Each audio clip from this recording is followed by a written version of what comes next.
Steve and those pesky passcodes. All right, there we go. We're good. So anyway, with that in mind, kind of setting up the synopsis for what the book is going to look like, we're going to go into some of the big background themes to set those up. All right, so we're not going to be taking a big, deep look. If you're looking at the verses or the chapters, that we'll be covering tonight, we're not going to take a deep theological dive off into the realm of the plagues and what those are supposed to correspond to, as goes the gods of Egypt they may be tormenting or whatever the case might be. Those are all good and worthwhile studies.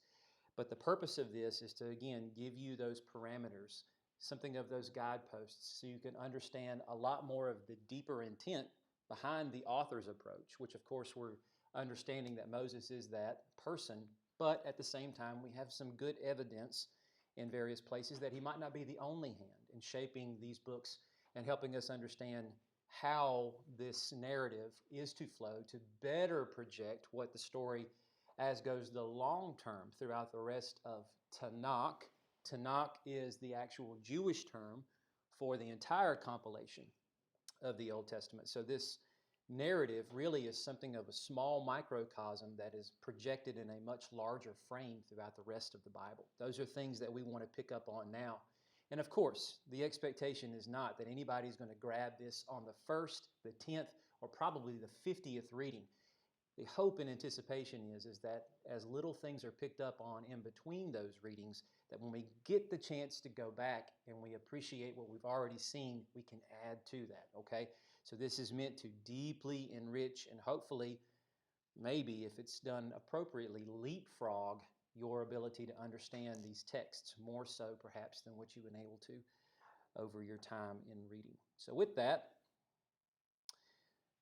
I know we've seen this slide already, but this is to bring us kind of somewhat back full circle, because when we were going through Genesis 12 through 22 and looking at the 10-chapter arc of Abraham's story, we were focusing primarily on the left side of the screen. Now, with that in mind, let me just pull this slide up here briefly to remind us all that the entire Genesis scroll is full of these Exodus narratives. And remember, Exodus is really more or less a broad term. When we consider the idea that if God has his people or person, as is the case in most of the Genesis stories, in a particular place, and then moves them out of that place, we would call that ark what? Exile.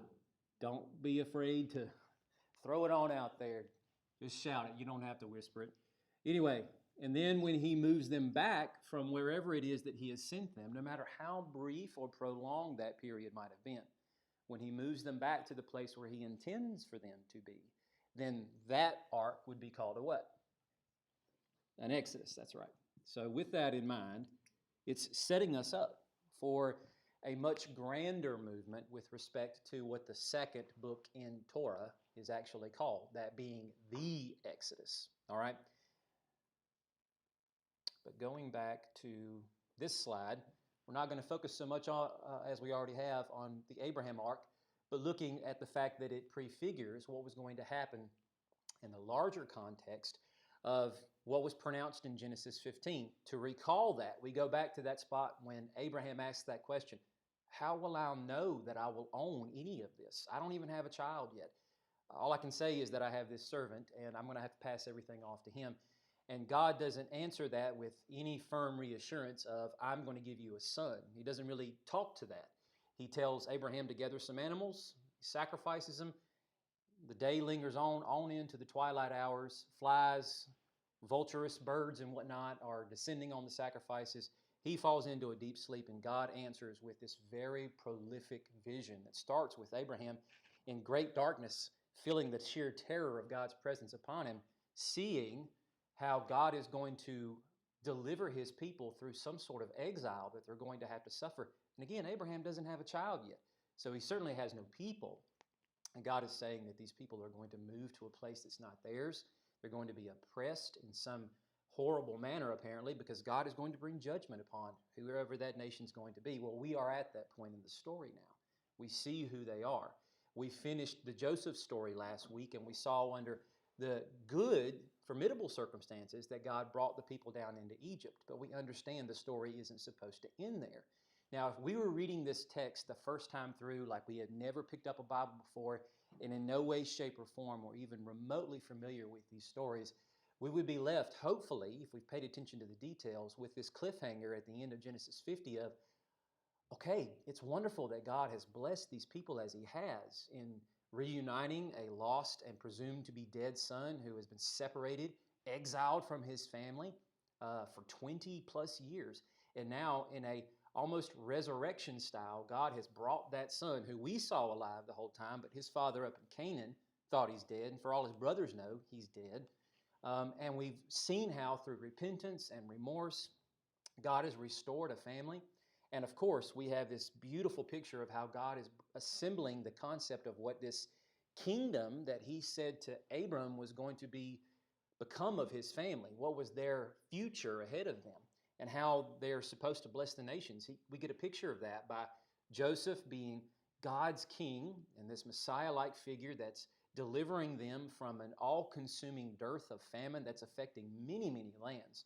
And he is ruling over God's people because all of Israel has moved down into Egypt now.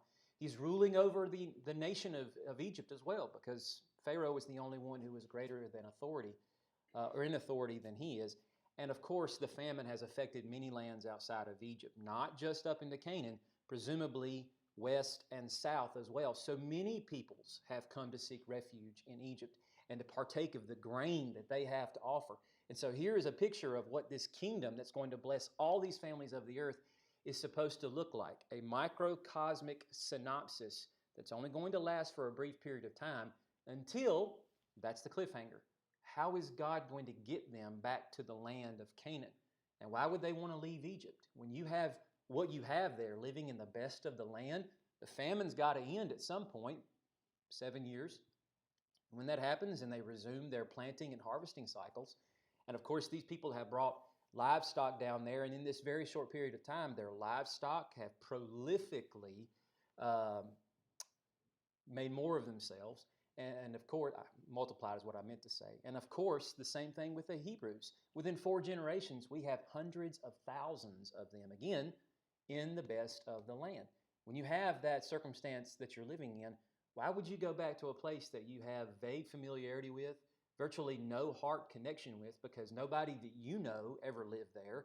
It's just something that's only in the racial memory of your people that was a lingering promise to an ancestor of yours, but obviously nobody who lives there is just going to turn that over to you and say, oh yeah, God gave it, your God gave it to your ancestor Abraham, so sure, take all our cities, take all our vineyards, take all of everything that we've ever worked hard to preserve and keep, and we'll just give it to you and go find some other place to live. Not going to happen.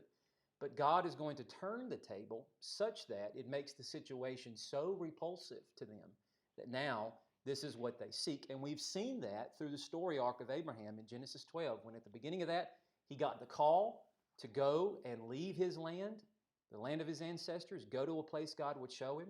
And now he has prospered and blessed him.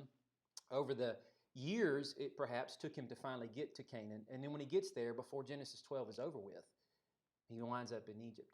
And, to readdress that story briefly, while he's there, Egypt is struck with plagues. Pharaoh is called into question because of the virtue of his threatening position against the covenant by taking Abraham's wife and whatnot. And then they wind up leaving that place blessed materialistically more than they ever did going into it.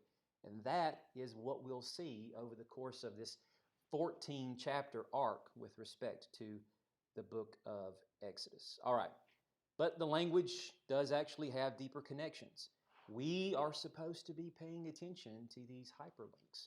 Because if you go back to Genesis 15, this is what God is saying to Abraham when he addresses him after Abraham kind of pours out his concerns. He says, I am the Lord who brought you from Ur of the Chaldeans. But here's the larger story. Because Ur is way over here, Mesopotamian River Valley. Hopefully we're familiar enough with the biblical story at this point that if I was to say this chapter out loud, somebody can tell me what's going on there. Genesis chapter 11, what's going on? What's happened in that chapter?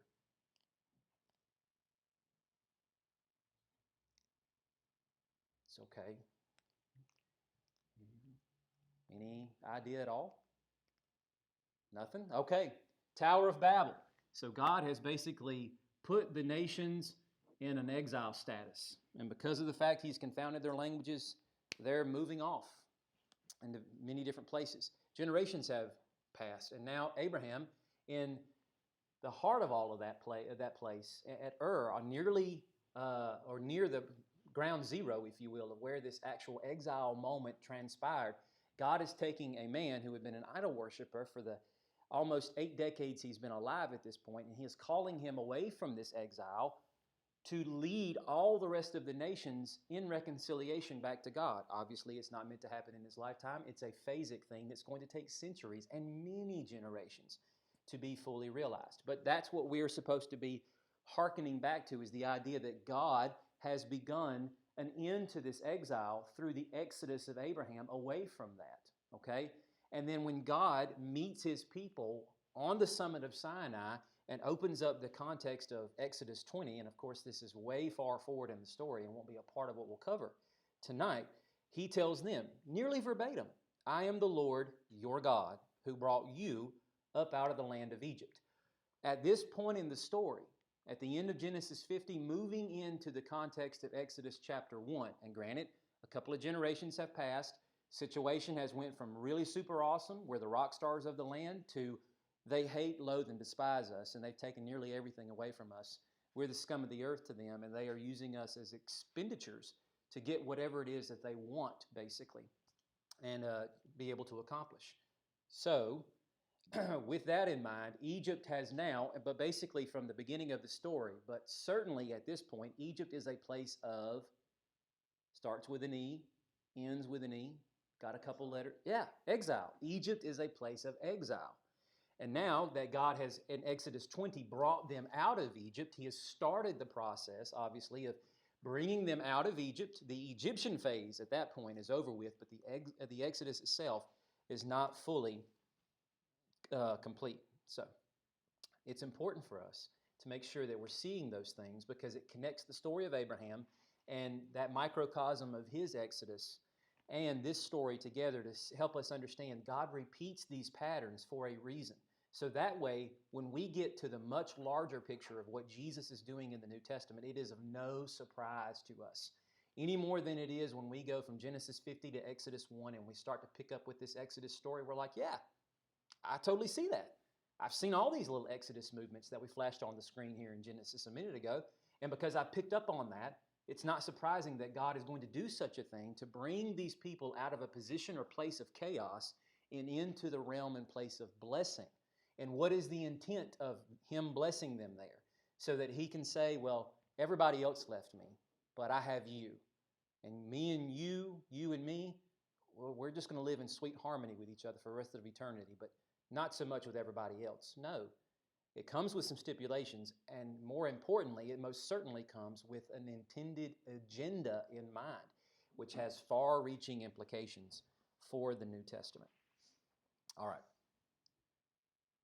We saw this slide too. I'm not going to rehash that other than to just simply say, if you see there those words that are highlighted for you as being bolded, italicized, and underlined, it's just more hyperlinks within each of the stories of creation, flood, and now the Exodus narrative to show us those themes also are firmly embedded. It's a bigger picture than just Exodus from exile, because Exodus from exile almost always carries with it creation language with the idea that God has brought new beginnings, and he's baking all of that into the recipe that's going to become the wonderful cake that is so sweet with respect to the idea of new creation. That's one of the reasons why when we start in Genesis 1 and moving into 2, we have this picture. It's not just the words themselves. It's the picture of not nothingness, but primordial water that in this chaotic, untamed state is a place that is completely uninhabitable for any form of life other than aquatic life. But by the end of the creation week, we've got dry land covered with vegetables and for every living thing to partake of. We've got a space that is available for birds to fly in, and of course, a garden, temple, sanctuary space in the Garden of Eden for God's image bearers to live, walk, dwell, learn from him in, and then start the process of spreading knowledge and His presence and wisdom and glory to the rest of creation as they order it systematically through subsequent generations. That concept is not lost, it's only amplified. When we go from creation to new creation in the flood story of Noah, to now new creation in delivering a nation in Egypt through an exodus that's going to have a lot of creation overtones with it, and we'll talk some about that next week, into the space that God intends for them to go to. And we know that's Canaan. And we've talked extensively already through the book of Genesis about how Canaan is intended. Through Genesis 12 all the way through 50, we have looked at several different spots to point out to us that Canaan is meant to be like a new provincial Eden. And of course, if it's a provincial Eden, then God intends at some point to put a new garden space in there. We're already thinking about the tabernacle with respect to that. All right. Another way of looking at this story, a space and a commission through Eden, a post-flood earth with Noah, God's commission to Abraham, moving the story forward with Egypt and Joseph there. And the story does kind of change a little bit, because by Abraham's time, it's obvious that Canaan is the target. But when we work through the Joseph story, hopefully some of what we kind of saw last week was that God seems to change that up a little bit by moving the place where He wants to prosper His people to Egypt. One might beg the question, if they were reading this story for the first time with no knowledge of how the narrative progresses beyond this, like God has just decided that Canaan is probably not worth the effort, and that Egypt is where it's all at, and God is going to prosper His people there, and then they will maybe take over Egypt, and at some point in the future launch out from there as the platform and basis for this world-reaching, family reconciling agenda and mission that God is going to point this people forward. But as we see this narrative move from Genesis over to Exodus, we'll realize very quickly God does not have that in mind. God in every way intends to honor the covenant that He made with Abraham. When we get into the text of Genesis 3 and we hear this language about, I'm going to take my people, as you see here in this block on the right side of the screen, Canaan and Israel, and a space there, that God is using this language of a land that's spacious and it's flowing with milk and honey. Obvious, it's not meant to be taken literally. They're not waterfalls of milk, and they're not massive lakes of honey all over the place. It's just the idea that it's giving us this picturesque way of appreciating what sounds to be like a paradise that God wants to plant His people in, the same way He planted the man in the sacred space of Eden, the garden of, in Genesis chapter 2. And of course, as God gave the man a commission, and every other person in the links of the chain of the story, the same can be said with respect to Israel. And we've seen what that is in Genesis 12. You're going to bless all the families of the earth. And in the mid portion of this book, as we've got 40 chapters, nearly right smack dab in the center or the heart of this story, are these people with God at Sinai, and He's telling them, I'm going to make you a kingdom of priests. That's how you're going to bless the world and all the families of it.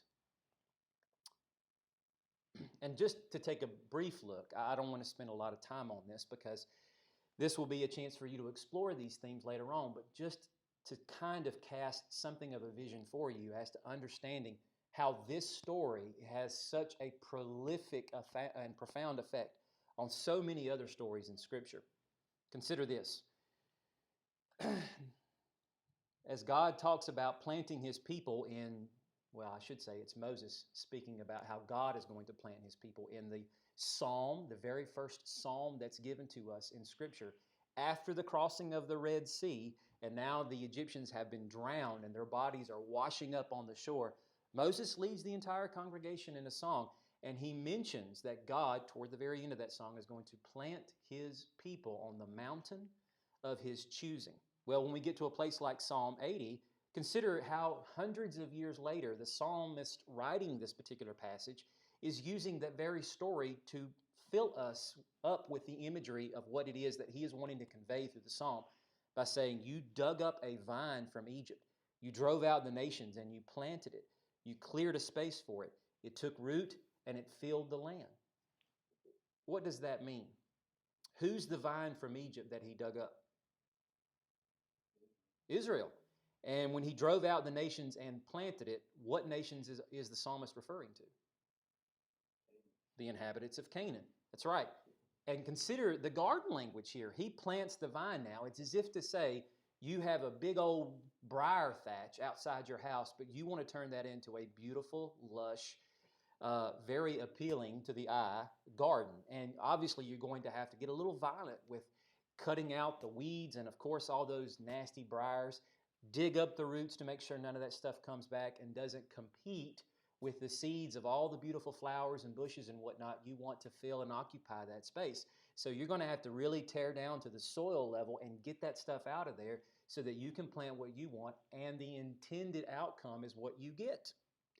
And it says, it took root, it filled the land. God indeed does prosper them. The mountains were covered by its shade, the mighty cedars with its branches. It sent out sprouts toward the sea, that being the Mediterranean, and it shoots towards the river, that being the river Euphrates. So even beyond the place that God said he would establish as borders for them. But then, as we move beyond the time when the psalmist was writing this, and we get into the words of Isaiah in his parable of the vineyard in Isaiah 5, now it turns into a picture of what was meant to be blessing, into a question of why has things turned out the way that they have? Because he goes on to say God's intent was to get good grapes from this vine, this choice vine that he selected to plant there, but instead it yielded sour grapes with bitter wine that obviously nobody would appreciate drinking. So the idea of what God intended to affect long-term wise through this Exodus movement just continues to impact much of the story moving forward. I have a question. Sure. And maybe there's no good answer, but you said if we didn't know better that we would think he meant to prosper Israelites in Egypt. So why did he bring them into Egypt then? I mean, obviously it fits into the meta-narrative of exile and Exodus, and it displays his glory and power, and that he brought the most powerful nation on the earth to its knees, and maybe even so that he could deliver his people from the famine, because Joseph would have the power to do that, but he controls everything, so he could just make it not be a famine. So but is there an answer? Like why? I would say, as probably just about most things are in the Bible, it's probably not a very easy and simple answer that we could just say, this is the reason, smoking gun argument. What I would say, multi-tiered answer to this would be part of what we've already talked about, as goes the concept of microcosm, of this Genesis 12 blessing, and the idea, because we're left with this enigma. If we're reading the Bible through the first time, and again, no knowledge of how the story progresses, we should be asking the question in Genesis 12, verse 3, how in the world is one man who's childless going to be able to bless all the families of the earth? Because at this point, we're generations removed from the dispersion at Babel. Civilization has already begun and has been established for a couple hundred years probably at this point. We've got the Sumerians, Babylonians, Akkadians. We've got the Greeks, the Egyptians, all these things firmly in place. What prolific movement is going to begin this process of bringing all these peoples that walked away from God back to the knowledge of the one true God? The nations. Okay. And it's going to have to be something that is pretty profound. And so that question in and of itself has yet to be answered, and it's still not fully answered by the time we get to the end of Genesis 50. But something that we do have is, as God has added something of a bit of clarification to Abraham's understanding of this promise by saying, you're going to be the father of many nations. Kings will come from you.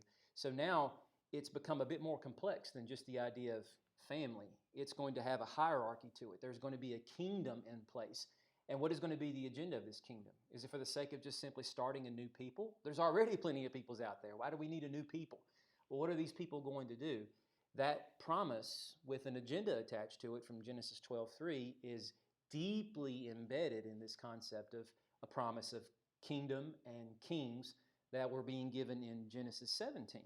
So by the time we get to the end of the story, we see that with what's going on in Joseph's story, this is kind of a scrimmage, if you will, almost in a football type of scenario where Monday through Thursday, Friday, whenever the game day is going to be, you're out there practicing and you're scrimmaging against the other squad who is supposed to be just like the bad guys, right? I mean, they're the other team. You've tried to even mimic some of those defensive and offensive fronts so that they look like what you're going to face when you actually go out on the field against your opponent, so that all their big bag of tricks is taken away from them, and you've got all the advantages in knowing what their weaknesses are, their strengths are, and the preemptive plan, or how are you going to tackle this? Well, because we're thinking with this concept in mind of how is God going to answer this problem of reconciling the nations to himself? Consider where he's going to plant them. He didn't plant them in China or Singapore or what would become South Africa. He puts them in the crossroads of the ancient world, because anybody that wants to get from here to here is going to have to eventually cross over the Euphrates to get down to the big trade centers of the world, which would be Egypt or Greece. And of course, there are seafaring ways to get there, but considering the idea that boats aren't the most reliable and storms can come as they will, it might be a quicker route, but it can be certainly a more arduous route to take. And so land might be the best way to go. And anybody that's going to get to these places is going to have to go through Canaan and encounter this peculiar people and their peculiar God that has some semblance of what they'll see anywhere else in the ancient world, with sacrifices and temple, but a totally different construct of how they live with this God and live with each other. And the idea is what Moses will say later on in Deuteronomy, that they will see the wisdom that you abide by in following the commands of your God, and they will give him glory. So that's part of it. But at the same time, and we'll touch on this toward the end of it, I've got a slide almost at the very end of this that speaks about how Egypt basically has become almost like Babel was in the context of Genesis 11, and that they have become, in essence, a new Babylon, because this is one of obviously dozens and dozens of themes that we have to kind of try to juggle and keep in mind as we're reading the biblical story. But this is certainly one that we will see pop up again and again. The archetype of what is Babylon in Genesis 11, this whole pride construct of, we want to build a city and a tower. Nothing wrong with that. But we want to bring God down to where we are. And we want God to kind of be squeezed into this mold in which we give him what he wants, or at least what we think he wants. And by virtue of that, God will give us what we want. And we can kind of do our own thing. As long as we're keeping him happy, he stays off our back. And that's okay. And we can live in this relationship by which we both, in this symbiotic sense, mutually benefit. And God will have none of it. And with that pride in mind, that's what becomes the underlying subcurrent theme and thought process behind every movement that is another city or civilization becoming a Babylon. And sadly, by the time we get toward the end of the Old Testament, and not just at the brink of the end, for much of the writing of the prophets and whatnot, it's going to be speaking toward the idea that Israel has become Babylon. That's why we'll see a lot of these themes and language bits, hyperlinks, being recycled into the condemnation spoken against Israel, and even the measure of judgment God is going to bring against them, or Assyria, or whoever might be in the bullseye or crosshairs at the moment. So I would think those are at least two big reasons why that is. And we could spend the rest of the lesson going on into further unpacking that, but hopefully that'll be enough for the moment to kind of scratch curiosity centers and make us think a little bit deeper. So I'm not going to spend a lot of time on this either, other than just to simply say, if you've been looking at it on the screen, we know where the trajectory of this thing is going by the time we get to the end of Deuteronomy.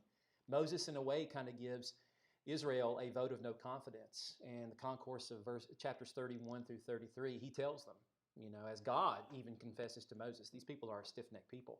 And I know that they are going to turn away from me, and I'm going to have to bring upon them all the disaster that I have spelled out for them in places like Leviticus 26, the curses of the law, though my intent, of course, is to bless them. And Moses says the same thing. I know that you have done nothing but rebel over the last 40 years since I brought you out of Egypt. And you've done that to my face while I've been alive. How much more when I die will you rebel?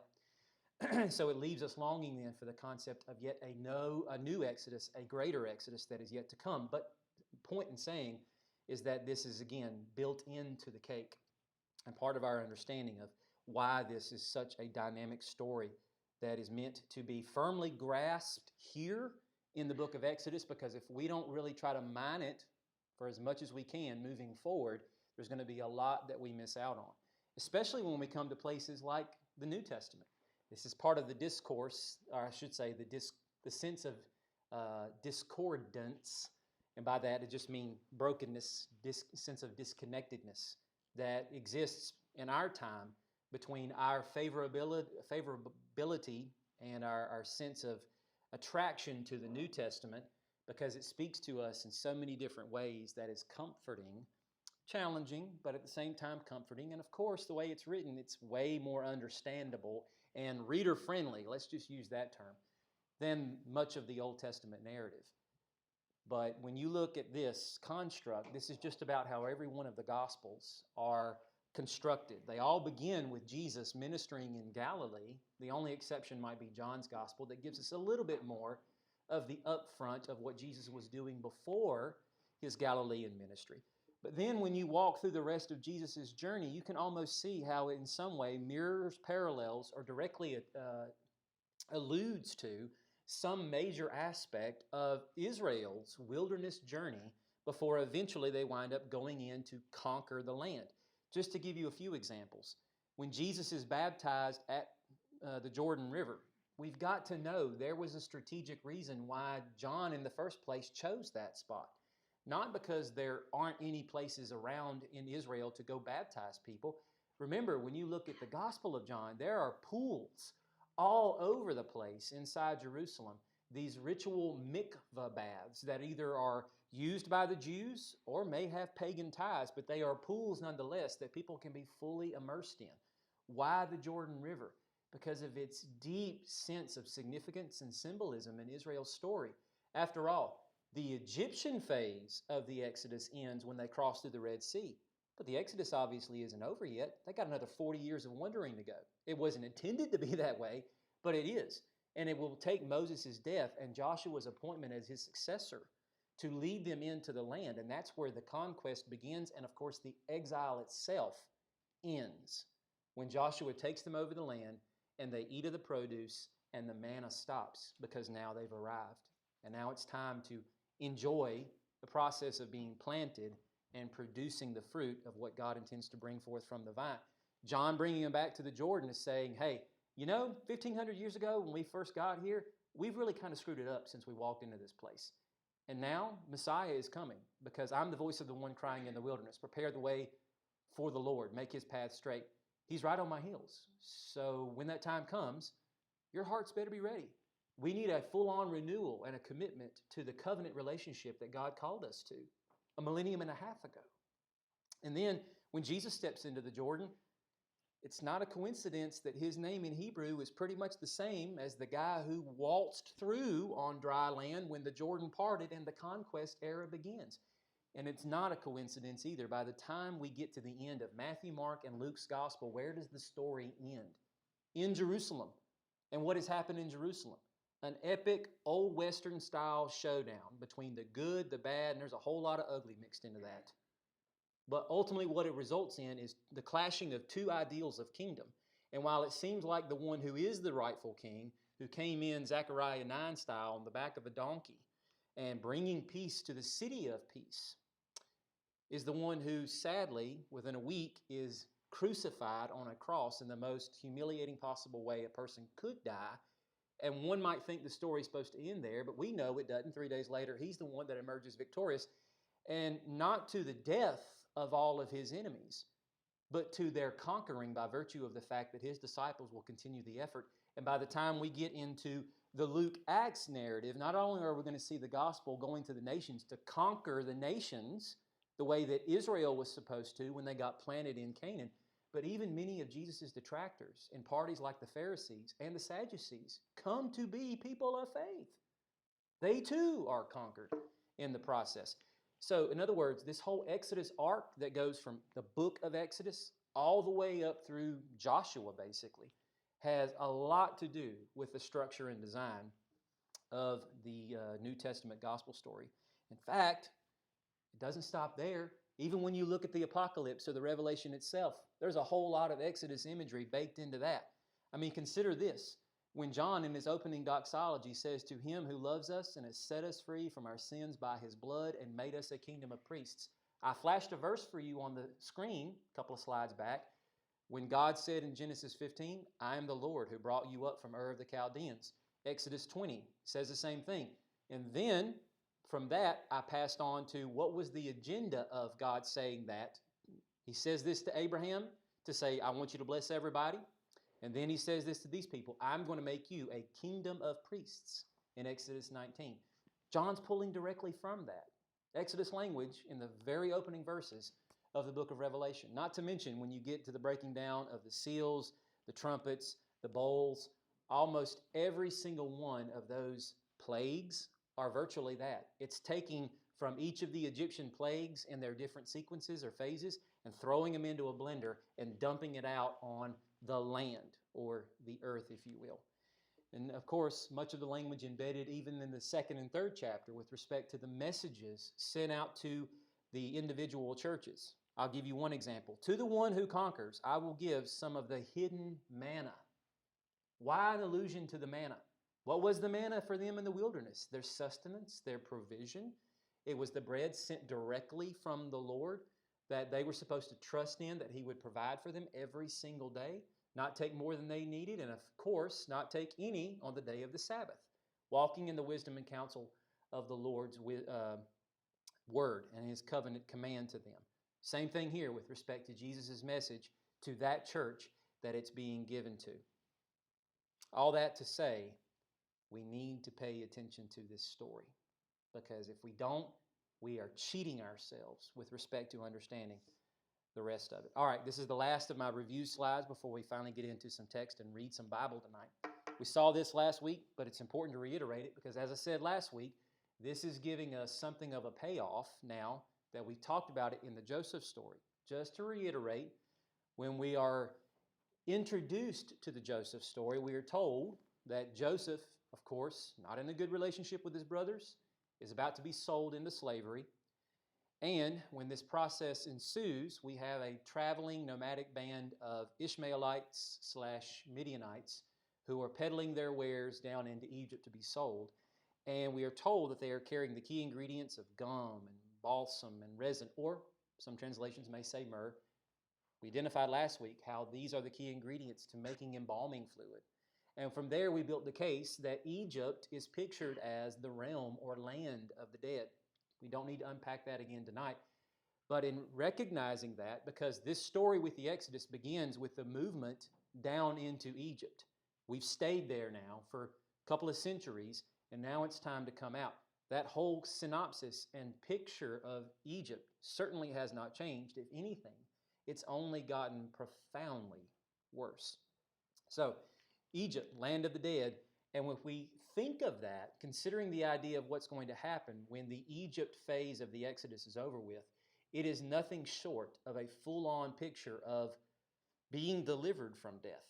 And in Bible talk, when we speak of being delivered from death, rising from death, ascending from death, if you will, what do we call that? What's the word that we slap on that to say this is what that is? Resurrection, exactly. So it certainly bespeaks the idea of when Jesus is on the road with those two disciples from Jerusalem to Emmaus, and He is just filling their heads with all of these pictures of the whole entire story arc of Messiah. Certainly a story like this would be pointed to as a clear indicator of this is what Messiah's journey was supposed to entail. All right, so turn with me to Exodus chapter 2, and we are going to read the first 6 verses. Would you say, too, that do we see this picture, too, in the Gospels when what we've looked at in Genesis and Exodus so far has been something bad happened, whether it be famine and his death through famine and the exile to Egypt, but you also have in the opening of the Gospels, Christ, something bad is happening and he is exiled to Egypt and then he is called out of Egypt. Yeah. For Isaiah. Yes. In fact, I would say these are the kind of things in the literary sense that Matthew is wanting his readers to pick up on. Just think of it like this. In the Moses story, what we have at the beginning of it is the idea that Moses has been born at a time and to a generation of boys that are going to be consigned to a death sentence by Pharaoh. All of them are going to be thrown into the Nile. And he himself is thrown into the Nile, albeit not with the same agenda on the part of his mother, but nonetheless, it's still a picture of death that he too is having to identify with. But that being said, the idea is that this tyrant of a king just decided to throw a whole generation of baby boys away.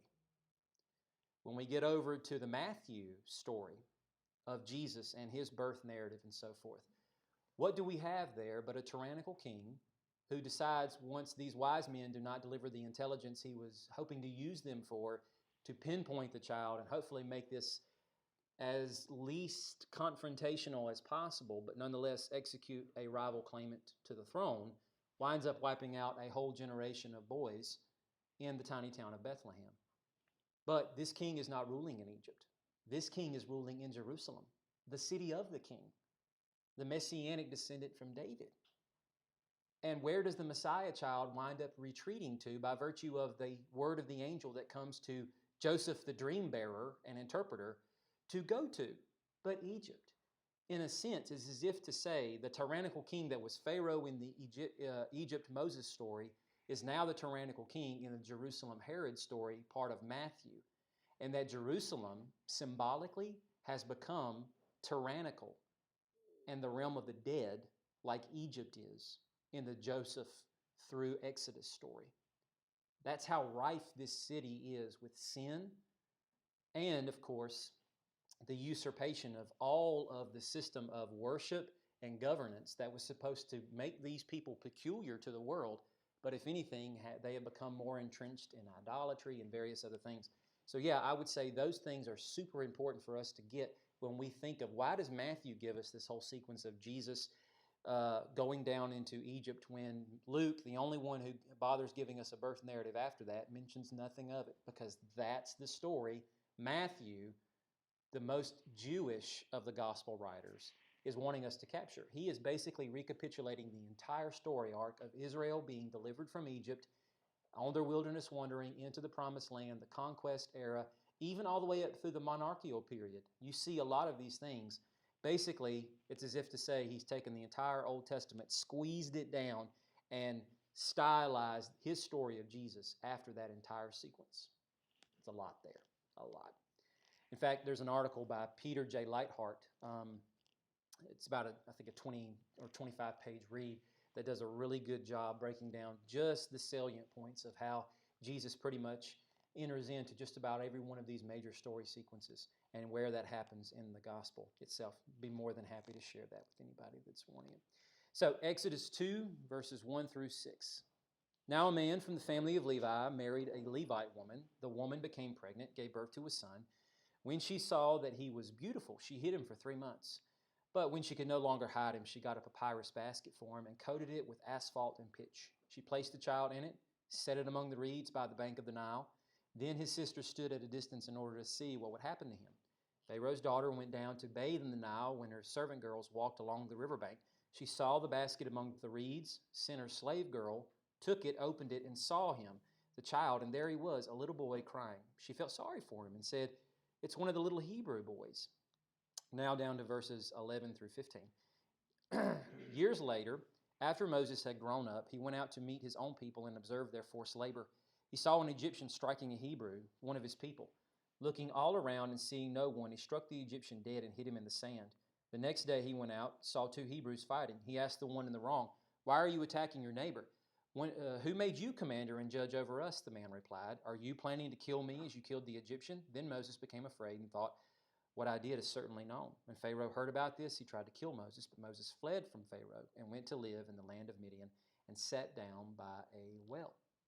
So, microcosms, Abraham and Moses. Consider this, and of course, there are some parts of the narrative that I'm purposefully leaving out, but the purpose of why we are seeing it this way is to appreciate a repetition of patterns because of these particular people who are occupying the role of image bearer. Not to say there is only ever one. We are all image bearers in the sense that we are descended from Adam. We are human in the biblical sense. That means to, of course, bear God's image. But by image bearer, I mean the one who is perhaps the centrifugal figure of whatever story movement we're going through that's giving us something of a foreshadowing of who the ultimate iconic image bearer, the one who indeed through his own representation of him reveals the Father to us all. And we see not only their highlights, but we certainly see their shortcomings in all of this. Abraham and Moses are 2 of the most pivotal figures who occupy that role in the Old Testament story. But anyway, Abraham, he left Canaan for Egypt, and then, as we already mentioned, he in a sense is exiled in Egypt. He puts himself in this self-imposed exile. Now, basically, what that is meant to foreshadow for us, as I pointed out before, is Israel's own exile in Egypt. And that starts for us before the end of the Genesis story.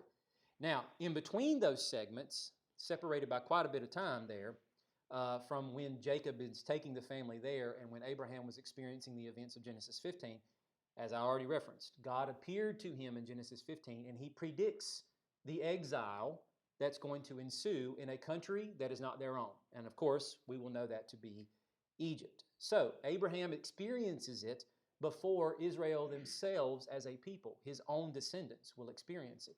It's not surprising then when we get to the Exodus story, we'll see the same thing. As we just read from these passages, the Hebrew boys, granted we didn't cover this from chapter 1, but we've already mentioned it, the Hebrew boys have been consigned to death. First it was Pharaoh trying to scheme with Hebrew midwives to have those boys put to death. Now, what would be unknown to us is the idea that the actual medical practices of the day would allow them the ability to, in examining the females, through certain ways the uterus may have felt and or the way the fetus may have been laying within the uterus or whatnot, they could perhaps tell with some degree of accuracy, if we want to use that word, I would relatively, whether or not a boy or a girl was actually inside the womb. And it's not to say that Pharaoh himself was necessarily prescribing abortive practices through these midwives, but just to be on the lookout for when the time came and the child was born, they were already anticipating it would probably be a boy, and then to have the boy put to death. Of course, to save females should they wind up being born. So, after the Hebrew wives do not conspire with Pharaoh and they fail to comply, what does Pharaoh do then? He gets all of his people enlisted. He tells everyone. Now, we don't know if it's soldiers and civilians, a conglomerate of both, but everybody now is charged with going and storming in, perhaps, to Hebrew households and trying to find babies that are purposefully being hid away or whatever the case might be, and to take them and just dispose of them in the Nile. Now, the time has come. Zipporah can no longer hide. I'm sorry, not Zipporah. Golly, what is her name? Jochebed. Yeah, there we go. Jochebed can't hide him any longer. He's 3 months old, and now she's got to do something with him. The concept and the picture of a person being put into the Nile in this way, especially if it's a small child, considering the fact that in this day and time mortality rates amongst infants are high, it probably would not be an uncommon thing whatsoever to see a woman taking her dead child down to the Nile and in some funerary fashion preparing the body for burial, if you will, or sending it away by putting it into the Nile. I would imagine Egyptian women probably have been doing this, and Hebrew women for the centuries that they have been there. So nobody would have thought it a funny thing for her to be putting this basket into the Nile. The concept, the idea of what we're supposed to take away from this is this generation of boys were forcibly thrown into the Nile, and she is delivering her son up to the Nile for the same purpose. She doesn't know what's going to happen to him, not that we can ascertain from the story. So Moses, along with these boys, tastes death, but he's the only one that survives that process. Then, through the story, which develops rather quickly in chapter 2, we go right from Moses being born at the beginning of the chapter to now he is delivered up to Pharaoh's house, and then decades go by, presumably 40, because that's the time or age he is at when he leaves Pharaoh's house and exiles himself in Midian after killing this Egyptian taskmaster. So in a sense, he plunders an Egyptian by putting him to death, and then after that, he flees to Midian. As the story progresses, and I'm sure everybody in here is familiar enough with the story to know how it's going to go from here. When he comes back to Egypt, what is going to happen by the end of this movement when the 10 plagues are finished and they leave? What are they going to do to the Egyptians? Plunder them. They're going to be taking articles of gold, silver, expensive clothes, all manner of things. These people are going to be throwing them at them. Please get out of here before your God kills us. And then, even though they're not going to get there by tomorrow, the eventual destination of where this journey is going to end for them, for the meantime, is going to be where? In Midian. Because in chapter 3, when God appears to Moses and he is convincing him, I'm sending you and I want you to go. And Moses is giving the pushback. one of the initial things that God says after that first volley of pushback is, this is the sign that you will know I am with you. You and the people will come and worship me here. Well, where is here? Here is in Midian, where Moses has been the last 40 years, now with the family of his father-in-law and working those flocks and herds and whatnot, before this eventful moment when God is telling him, I've got other plans for you. So by the end of this story, by the time we get to Exodus 19, they have plundered the Egyptians and they have fled to Midian to meet the Lord there as Moses met the Lord there. Moses has a theophany with God, God appearing in the personage of the angel of the Lord in the burning bush. By Exodus 19, what's going on there? Hey, prepare yourselves. Wash your clothes, wash your bodies, put barriers up around the mountain, keep your animals fenced in and hemmed up. Do not pass by those barriers until you are given permission to. Why? Who's coming down on the mountain? And when he does, what do they see? Fire. Another theophany. So Moses, his entire story arc between chapters 1 all the way up through 3 is the exact same thing, almost in sequence, that the nation of Israel will experience when he goes back to begin to retrieve them. All right? There's a reason for that. That too has a lot of bearing with respect to the way that Messiah is pictured in the New Testament, because he himself is going to partake of and taste of what his people are going to after him. All right? Any questions so far? All right. So now we turn over to chapter 3. Let's read the first 10 verses. Meanwhile, Moses was shepherding the flock of his father-in-law Jethro, the priest of Midian. He led the flock to the far side of the wilderness and came to Horeb, the mountain of God. Then the angel of the Lord appeared to him in a flame of fire within a bush. As Moses looked, he saw that the bush was on fire, but was not consumed. So Moses thought, I must go over and look at this remarkable sight. Why isn't the bush burning up? And when the Lord saw that he had gone over to look, God called out to him from the bush, Moses, Moses. Here I am, he answered. Do not come closer, he said. Remove the sandals from your feet, for the place where you are standing is holy ground. Then he continued, I am the God of your father, the God of Abraham, the God of Isaac, and the God of Jacob. Moses hid his face because he was afraid to look at God. Then the Lord said, I have observed the misery of my people in Egypt, and I have heard them crying out because of their oppressors. I know about their sufferings, and I have come down to rescue them from the power of the Egyptians and to bring them from that land to a good and spacious land, a land flowing with milk and honey, to the territory of the Canaanites, Hethites, could be Hittites in your version, Amorites, Perizzites, Hivites, and Jebusites. So because the Israelites' cry for help has come to me, and I have also seen the way the Egyptians are oppressing them, therefore go, I'm sending you to Pharaoh, so that you may lead my people, the Israelites, out of Egypt. So let's backtrack for a minute. Genesis chapter 1. If anybody has a copy of the Bible open and can flip back there real quick, read verse 26. Somebody read that out loud.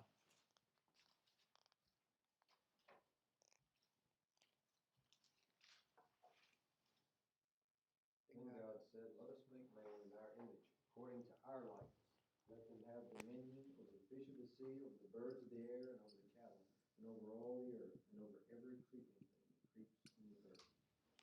Is it fair to say that this is probably the centrifugal point of the purpose why God has created man, according to what he has spoken over the reason why he is creating man, is to bear his image and his likeness.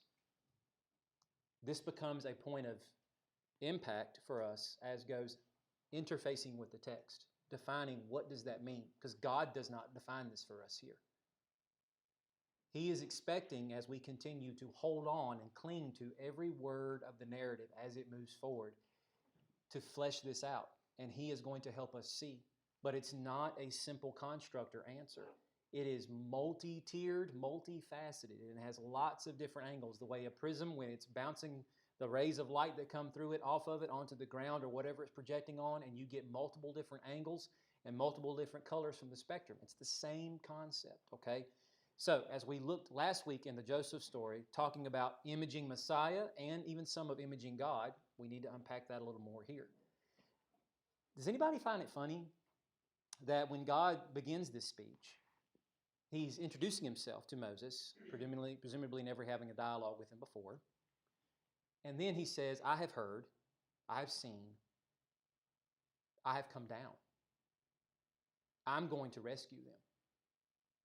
But then at the end of this 10 verses of dialogue, what does God say to Moses? I'm going to do this. This is who I am. This is what I've heard, what I've seen. This is what I've come to do.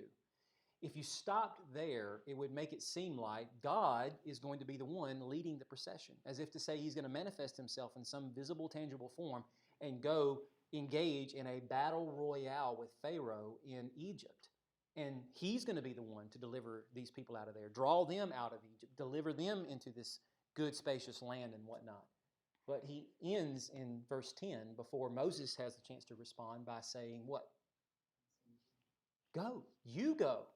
I have come. You go. And then we're introduced to this new phrase that we've never heard of before in verse 20 of chapter 3. He says, when I stretch out my hand and I strike Egypt with all of my miracles. We have it repeated for us again in chapter 6. He tells Moses and Aaron, therefore tell the Israelites, I am the Lord. I will bring you out from the forced labor of the Egyptians and rescue you from slavery to them. I will redeem you with an outstretched arm or hand.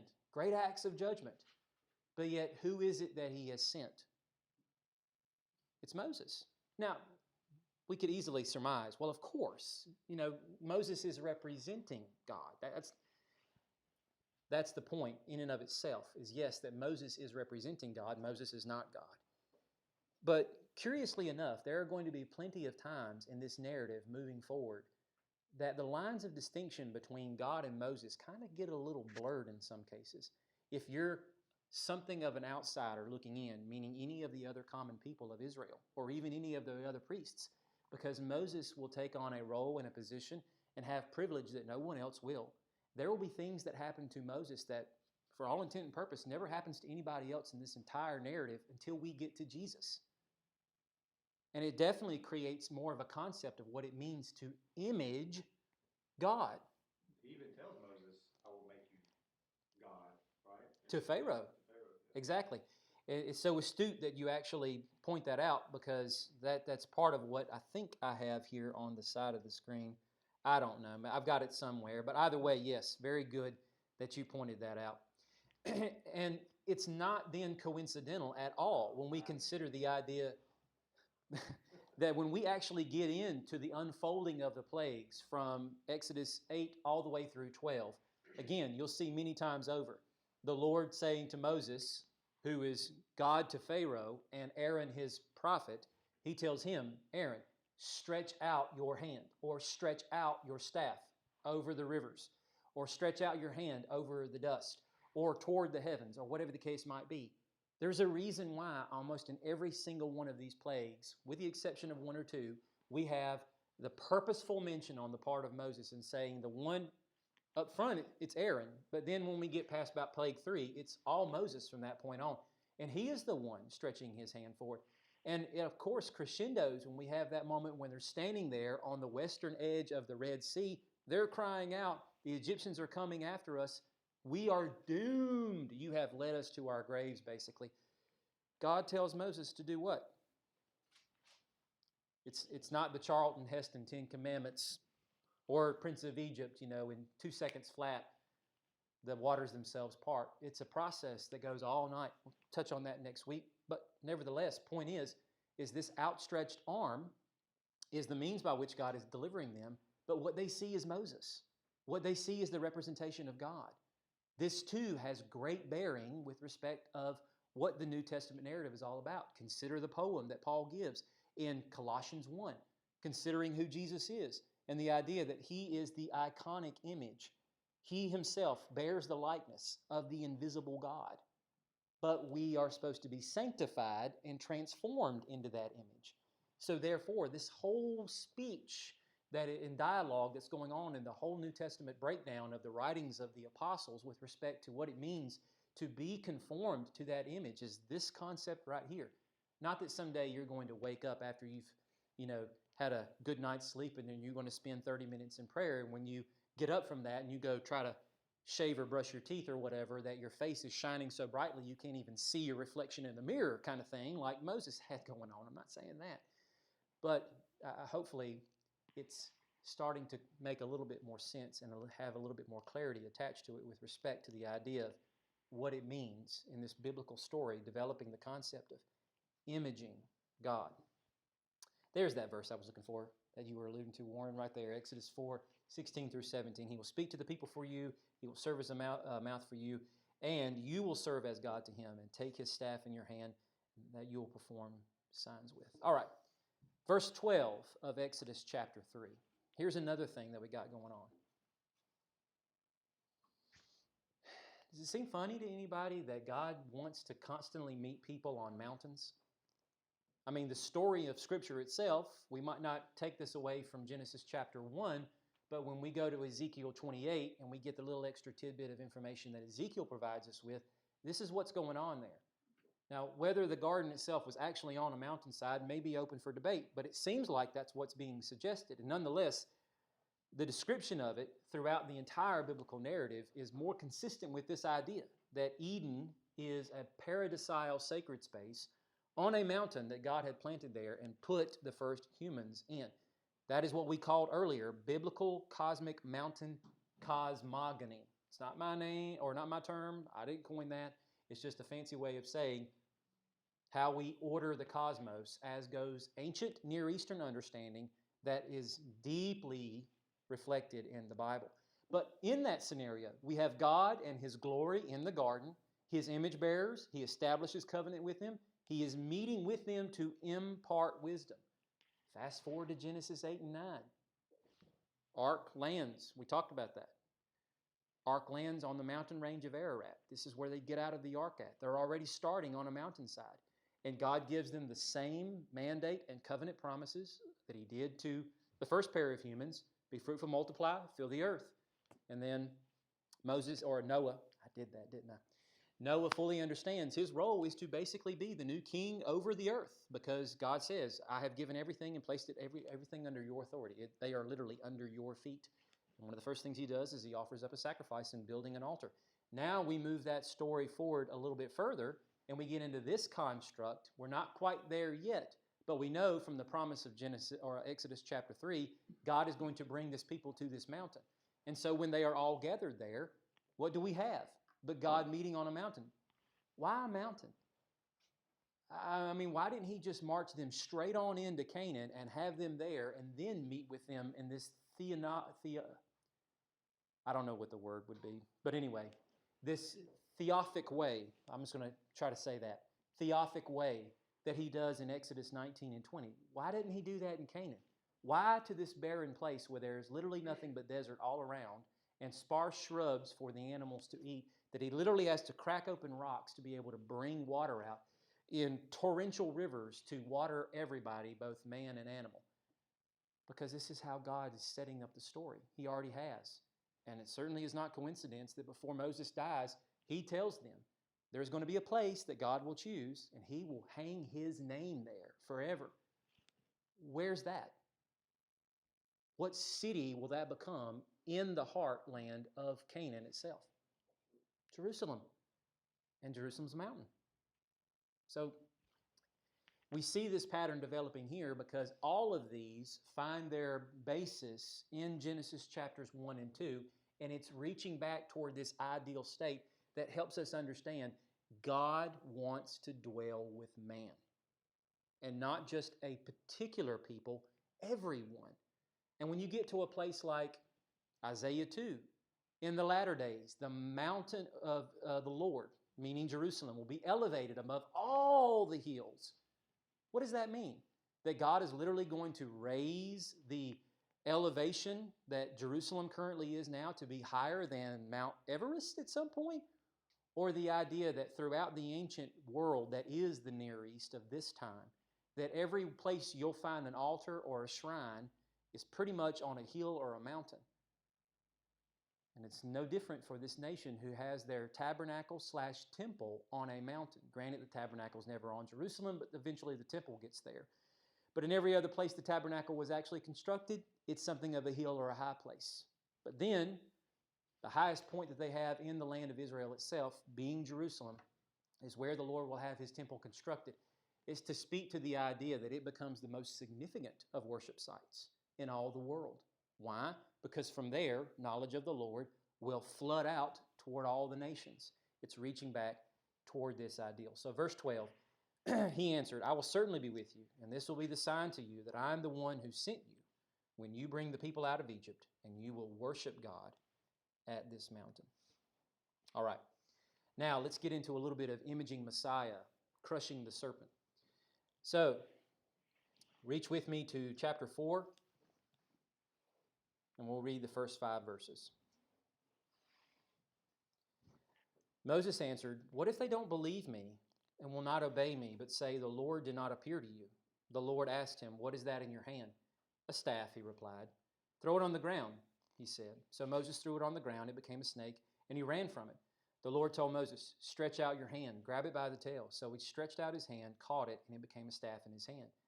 This will take place, he continued, so that they will believe that the Lord, the God of their ancestors, the God of Abraham, the God of Isaac, the God of Jacob, has appeared to you. I want to preface what I'm about to say by helping you understand that the way we should see this is that when Moses went and performed this sign before the elders of Israel, that it's exactly what you see in your mind. He took a stick about maybe 5.5 to 6 feet long, threw it down on the ground, and it became a snake, the way that you and I would think of a snake. And he took it back up, and it became a staff again. And when he waltzes into Pharaoh's court in Exodus 7, and he does the same thing, that's exactly what you should anticipate seeing. This is what everybody else would have appreciated. But it's way deeper than that with respect to the biblical narrative. And that's what we're striving after here, is connecting the dots between the story points as we move this forward. All right? Because from the events of Genesis chapter 3, when Adam and Eve, the first humans, partake of that fruit they're not supposed to, and now they have to be exiled from the garden, the very first promise of hope that's given is the idea that the seed of the woman will do what to the seed of the serpent? Crush his head. There's going to be a long, never-ending, seemingly, until this moment comes, battle between these two respective lineages. And there will be a future moment of epic showdown and battle between them. And we have no idea how that's going to develop either. The only thing we know is that a man is going to be involved in that process. Having said that, we need to get a little nerdy with respect to the wordage here, because this is where we get sold short in reading the Bible strictly in English. Because the translators, being as faithful and idealistic as they are with respect to rendering these words, sometimes it winds us throwing off the literary genius of the authors themselves as they have woven this story together, all right? Because when we read Moses threw the staff on the ground and it became a snake, that Hebrew word there is nakash. It's the exact same word we have in Genesis 3:1. Now the serpent is the most cunning of all the wild animals. However, when we get to Exodus 7, Aaron throws the staff down before Pharaoh and his officials, and it became a serpent. You and I are thinking snake, yes, but in Hebrew, it's not nakash. It's tanin, which is sea monster or dragon. It's the exact same word that the psalmist uses in his poem in Psalm 74 when he says that you, God, obviously, divided the sea with your strength. You smashed the heads of the sea monsters in the water. Now, when you think of that imagery, ocean space, sea monsters, are you thinking garden variety snake in that moment? Or are you thinking something like out of the epic tales of, I don't know, some Greek story where we've got this multi-headed hydra that comes booming out from the dark abyss underneath a ship, and they're the multiple heads of that dragon-like creature that dwells in the water and exists solely to torment anybody and everybody who would dare darken their domain with its power, terror, and awesomeness. Which one are you thinking? The first one, piddly little snake, or big, massive, multi-headed dragon? Probably that one, right? That's what you should be thinking. Why is it then that they opt for that word of tanin in Exodus 7 when Aaron's throwing his staff down before Pharaoh as opposed to nakash, that snake in Genesis 3? It certainly should not escape our attention then when we get to places, and I know we're not there in the narrative yet, but I want to connect the dot for you now to help you understand and see. There is a lot of symbology with respect to Egypt that's already in play and involved here. Remember, they're the realm of the what? Realm of the dead. We've seen that picture painted not because God declares them as such, but because of the details put in the story by Moses when he is talking about Joseph at the beginning of his story arc. So even though we're not there yet, when we get to a place like Ezekiel 29, in the days of Nebuchadnezzar's Babylon, here we have the prophet speaking about Pharaoh and Egypt that's about to fall under the judgment that God is going to bring through Babylon upon them. He says, look, I'm against you, Pharaoh, king of Egypt, the great monster lying in the middle of his Nile, who says, my Nile is my own, I made it for myself. 2 points here. Do you think the Pharaoh who was ruling Egypt at the time of Ezekiel in the days of Nebuchadnezzar's Babylon, who says, my Nile is my own, I made it for myself, do you think his mentality of his domain and his control over Egypt, as goes the sovereignty of the gods and the affairs of men, do you think his attitude is any different than that of the Pharaoh of Moses' day? Do you think the Pharaoh of Moses' day probably also thought, this is my Nile, I made it for myself? Of course he did. He's Pharaoh. If he says that day is night, it will be written. That's how it goes. He is total sovereign over his kingdom. He is the embodiment of Horus, the god who was descended directly from Osiris, the progenitor of the pantheon of Egypt. The understanding is the sun rises and falls by his will. If that's the case, and Ezekiel is basically paralleling him with the idea of him being a sea monster, wading around in the Nile out there, saying, this is my own. I made it for myself. Such an image, perhaps, is what is being striven for here when we read the word tanim, which is the exact same phrase of great monster in Ezekiel 29, back in Exodus 7. You get what I'm saying? Yeah, he threw a serpent or a stick down and it becomes a snake. But the idea is that Aaron's stick becomes a tanin in and of itself, a sea dragon that is about to do battle with Pharaoh's. Somebody tell me how the rest of this story develops. What happens when they do this miracle in front of Pharaoh? Does Pharaoh just go, oh, wow, that's awesome. Okay, I'm going to let your people go. How does he answer? Calls for his permission. And what do? Same thing. They produce their own serpents. But it doesn't end there. What does Aaron's tanin do to those tanins? Devours them. How does that tie into Genesis 3? Verse 15. Seed of the woman, crushing the head of the serpent. So, what we're seeing with respect to this is what the rest of this story is going to develop for us, which I know that when we break down Exodus chapters 1 through 12 and all of that deals with these plagues, this is where we want to spend our time. This is where we want to nerd out at, is how did that plague happen? Was it actually natural things that God put into play to actually bring about this miracle as it was in and of itself? What god or goddess or grouping of them does this correspond to? And again, a worthwhile study, but the point of it is this.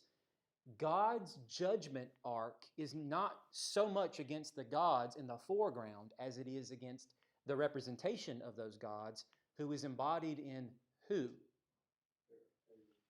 And it's not a coincidence that one of the most profound symbols that he wears on his head is that picture of a what? A snake. It's exactly right. A snake.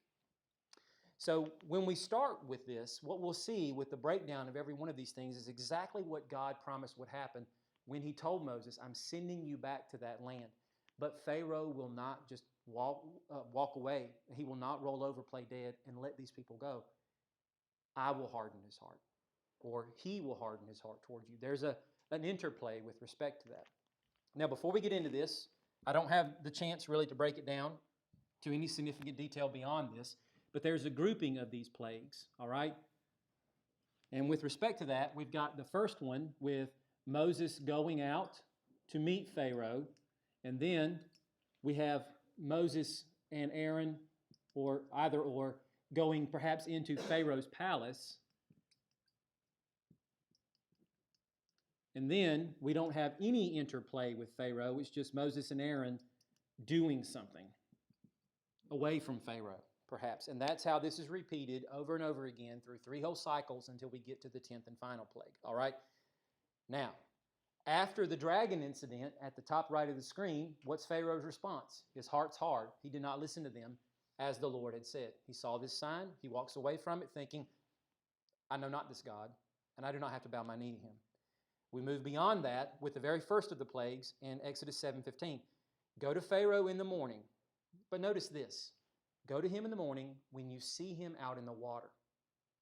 Why is that important? You'll see this repeated again when we get to the 4th sign or plague and with the 7th sign or plague. Go to Pharaoh while he's taking his morning ritual bath out there in the Nile. Now again, I know we, if we were reading the story through for the first time, would not have darkened on the door of Ezekiel 29. If anything, when we get to Ezekiel 29, much later in the narrative, we should go back to this and connect that. Oh yeah, I see that now, but I've spoiled that for you. So now that you can see the idea that in Ezekiel's mind and world, this is the concept and mentality of the Pharaoh even of Moses' time. He thinks of himself as this mighty creature who rules sovereignly and divinely over Egypt. The idea that this Tanin is out there in the Nile washing himself the time of the very first plague, and God tells Moses, go out there and meet him there while he is in the Nile. And then tell him to let all the people go. But what happens? Not going to do that. And what does God tell Moses to do then? Well, Moses and then Aaron. But the first plague is doing what? People got to go back to Sunday school. First plague is Nile turns into blood. That's exactly right. And then what is Pharaoh's response? As you see there in the second block, top right. Pharaoh's heart was hard. He would not listen to them as the Lord had said. And on and on and on this will go. Through each of these cycles of triplets until we get to after the 9th and final plague. But with every one of these sequences, it's always Pharaoh hardening his hearts. His heart. And that is the consummative point of all of this, is that God is focusing his judgment on the representation of the gods of Egypt embodied in Pharaoh. So when you see it like that, if, as Warren had astutely pointed out from Exodus 4, that God has positioned Moses to represent him, and he goes and stands before Pharaoh, who is Pharaoh representing? And it's a battle between God and the gods for the sake of crushing the head of the serpent. That's what this whole diorama of plagues is all about. Now, yes, it may be choice in the idea that why flies? Why frogs? There are meanings and significance to that, perhaps, but those are only subplots and themes. They should not be elevated to the foreground in which that takes precedent over everything else. Those nerdy details really are nothing more than stupid facts that have no bearing on the story whatsoever. God tells us when he brings the 10th and final plague, tonight at midnight, I'm going to bring judgment upon the gods of Egypt. Why didn't he say that at the beginning of all this? We can see that in retrospect, but the understanding is that Pharaoh is in the crosshairs of God's wrath because he is the figurehead over this nation that has become a Babel or Babylon in the vein of Genesis 11. Now, that's a lot. Does that make sense? Don't let me lose you there. If I have any questions simmering in the mind, please spill them out. I can guarantee you somebody watching this later on would probably have a question along the same lines, but I won't be able to answer it then. So is anybody thinking something that needs some clarification? We talked about this Sunday night. Why does it seem like Moses has unfettered access to Pharaoh all the time? And why is it that when he could just simply reach out and have any of his guards, kill him right there on the spot? Or better yet, why doesn't Pharaoh go out and he take away any of the possessions of the people and kill their livestock? Or do anything in this retributive sense to try to get them off their back? All I can really say is that it's God's sovereign hand of protection over Moses. We have nothing really that speaks that I'm aware of in any portion of the Bible that would go on to recount these events that speaks very specifically and very concisely to the idea of why does God sovereignly, providentially protect them the way that he does. And like you said, give unfettered access to Pharaoh in this way in which Moses can just boldly waltz right in there and proclaim and do and say whatever he wants, and nobody seems to want to stand in his way or stop him. But one thing that we also have going on in the background, and it is mentioned for us, is that God is also working to favorably dispose the Egyptians toward not only all of the Israelites corporately, but to Moses. That by the time we even get to the 9th plague, Moses is a man who is revered amongst these people because they have seen from the leaving off of the 3rd plague until now, the sorcerers are able to do nothing to match the power. Moses is the one who is basically holding all the cards, calling all the shots. And granted, these people have suffered gravely under his own hand by virtue of bringing these things upon them. But nevertheless, they recognize whoever this God is, Moses speaks for him. And Moses, in a sense, at least in their mind, in the way their understanding of how God's function, this man wields their power. And he is certainly a man to be feared and greatly respected in that sense, because have they ever seen anything that even remotely comes close to such a thing? I wouldn't think so. This is actually our next to last slide. I'm not going to read our passages, but I'm bringing this from Exodus 4 and 12. But hopefully what you're capturing in this is what I will start with verses 22 through 23. And you will say to Pharaoh, this is what the Lord says, Israel is my firstborn son. I told you, let my son go so that he may worship me. But you refuse to let him go. Look, I am about to kill your firstborn son. This is what he is to waltz into Pharaoh's court with before any of the showdown even begins. Theologically speaking, there is a lot to unpack here, a whole lesson, a couple of them perhaps, embedded into the construct of God declaring Israel to be his firstborn and creating the sense of what this concept of firstborn son or only begotten from the Greek word monongenes in the New Testament will mean. Because so many people want to detract from the meaning by saying begotten has to mean in the way that men and women copulate to make human offspring. There's no other way to think of it except for that. It means the one, only, and unique. And Jesus is the only one who's ever occupied that role. However, in the New Testament or the Old Testament, this is the first time and only time it's ever been said of any person or group of people that God brings them in this almost adoptive manner to proclaim them his firstborn son. They are given this privileged status. And he's already predicting how this showdown is going to end with the death of the firstborn in all of Egypt, and certainly, most prolifically, in the house of Pharaoh. But after we get this pronouncement of God to Moses, this is what you are to say, we get this really super weird story of now Moses is about to go out and start the process of going back to Egypt. God meets him on the way, confronts him, intends to put him to death, and the whole thing that stops this conflagration is the circumcision of their firstborn son, Gershom, by Zipporah, his wife, and then touching the foreskin or its blood to Moses' feet, and then God relents and lets him go. What is the story with that? I would love to take an hour on it, but I've got maybe 5 minutes, so try to listen really good. But anyway, Gershom is not circumcised. By virtue of that, in the context of Genesis 17, he is not part of the covenant community. We will understand better when we get into Exodus 12, toward the end of God laying down the liturgy and instruction for how the Passover is to be celebrated as a memorial feast moving forward. And of course, it holds true for every male in Egypt that night, that everybody has to be circumcised. And of course, this applies only to males. Without that, you cannot be a part of the covenant community. So there is a huge implication and a connection being given here. In fact, the ancient rabbis would even call the very first Paschal celebration, or Passover, the night of two bloods, because it was the blood of not only the Passover lamb or goat that was sacrificed and applied, but the fact that every male who participated, and of course the firstborn sons are the target of the wrath here, they have to be circumcised. And if they're not circumcised, then they potentially could fall under the wrath of God, as Moses is here. But that's ironic in and of itself. if Gershom is the one that's not circumcised, why isn't God trying to kill Gershom instead of Moses? Why is Moses the subject of the wrath? Let's move on. Moses is in danger. He's the victim of God's wrath. If you stop and think about it, and I want somebody to read this for me. Read Exodus 12, verses 12 through 13.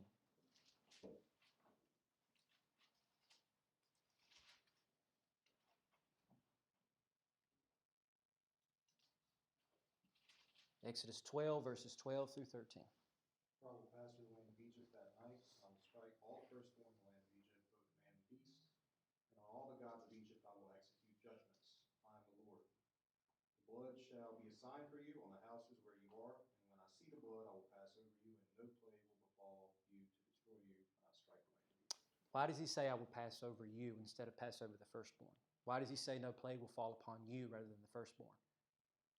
It seems to imply the idea that every household and every occupant of every household is in danger of experiencing God's wrath that night because they too are as sinful as the Egyptians are. For 9 plagues they've been spared, haven't been asked to do a single thing. Now at this point, this is the one line of distinction that God is making between them that requires them to step out in faith and do what he is demanding of them to do. So in essence, everybody in the household is in danger. But everybody in the household is being substituted for the firstborn, all right? That's where we go back to the Gershom story, that he is in effect being substituted for his father by his own hasty circumcision. Get that? Gershom isn't going to take the place of God's wrath that's pointed squarely at Moses. He's going to take the place of God's wrath by virtue of him being circumcised. Now you're like, well, how is he taking on God's wrath by being circumcised? Let's recall the Genesis 17 conversation, that circumcision itself is a sign of covenantal blessing, but it's also a sign of judgment. The events of Genesis 16 and what happened with Hagar and the fact that they abused Hagar to bring about a promised child that was intended but not through her. And their abuse led to her leaving them hastily, right? So it's a sign of judgment. Having said that, God's wrath is being brought, in a sense, against Gershom through this hasty circumcision. We'll wrap this up here in just a minute. And then the blood of Gershom's foreskin is applied to Moses' feet. It abates the Lord's wrath. The lamb or goat blood is substituted for the sons, and it abates their wrath. So, instead of Gershom being put to death as a substitute for his father, Gershom's blood is what's being substituted out for the sake of his father's life. Thinking in the vein of Genesis 22, Isaac is the subject of the sacrifice, but he doesn't die. The ram is substituted in his place. All the occupants of every Israelite household in the land of Goshen that night are the subject of God's wrath, as much as the Egyptian households. But all the occupants of the household are substituted out for the firstborn in their place. Now they're safe. God will take the firstborn. He will do that for every household in Egypt and Goshen, or Israel. But for the Israelites, he was allowing the firstborns to be substituted even further by taking a lamb or a goat and sacrificing them in their place. And as the blood from Gershom's foreskin was touched to Moses' feet and the whole thing stops, so the blood applied to the doorpost and lintel is the very thing that God sees and passes over. And God's wrath is abated. Why is all of this being wrapped in together like this? Why all these points of connection? God has been forecasting all along what it is he intends to do. He wants to show us this in the way that these pictures continue to be brought out in different ways, different synopsises, different circumstances, but the meanings are essentially the same. And it's building a greater context of the efficacy of Christ's sacrifice in and of itself. And one final slide that I think perhaps might also speak for itself. This whole story of the Exodus is really an archetype for what the day of the Lord's speech will look like. If you want to go back and reference this later, you can just follow along in the scriptures. But it's not a coincidence that when you look at a place like Amos chapter 7, the Lord showed me this. He was forming a swarm of locusts. When the locusts finished eating the vegetation of the land, I said, Lord God, please forgive. How will Jacob survive? Amos is speaking about plague that God is bringing upon Israel for their idolatry, their spiritual adultery against the Lord. A day of the Lord, as Amos says so. Why the reference to swarms of locusts eating the vegetation of the land? Where does that take us back to? Where does that hyperlink us to in the story? Egypt, plagues, In a sense, Israel has become like Egypt, falling under the judgment of God. And we'll see these sequences over and over again. So, perhaps an unconventional way of looking at these first 12 chapters, but a way of setting some guidelines in to help us understand a lot of the sub-themes and plots that's going on there, to draw out deeper meaning in the text to help us understand that God is setting us up for a much bigger story along the way. So, any final questions? I know we don't seem to have a lot of time for that now, but we were a little late getting started due to technical reasons. All right. Well, if not, then next week we will go from Exodus 13 all the way up through, I think, maybe chapter 24.